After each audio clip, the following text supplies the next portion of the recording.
તો કોઈ પણ શિવાલયમાં જાઓ તો લિંગ ઉપર જલાધારી લટકાવી સતત પાણીનો અભિષેક થતો જોવા મળે છે. આ જલાધારી પવિત્ર ગંગાનું પ્રતીક છે.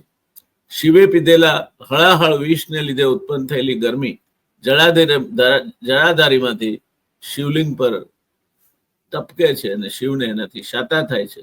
તમે જ્યારે ભગવાનને તમે શાતા પહોંચાડો છો. આમ તો એ આપણું યોગક્ષેમ રવાન કરે છે, આપણે કોણ એને કશું કરવાના, પણ કાલી ગેલી ભક્તિમાં આપણે આ કરીએ છીએ તો ભગવાન પ્રસન્ન થાય છે. ભાંગ વિજયા, હવે આ વ્યસન કરનારાઓ માટેની વાત નથી. ભગવાનને બીલીપત્ર પછી ભાંગનું પાંદડું સૌથી વધારે ગમે છે. ભાંગના પાંદડા અથવા શરબત અર્પણ કરવાથી ભગવાન શિવ ખૂબ જ ખુશ થાય છે.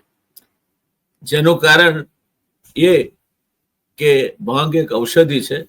એવું માનવામાં આવે છે કે જ્યારે ભગવાન શિવજીએ વિષપાન કર્યું ત્યારે એના ઉપચારમાં ઝેરને મારે તો એના ઉપચાર માટે ભાંગના પાંદડાનો ઉપયોગ કરાયો.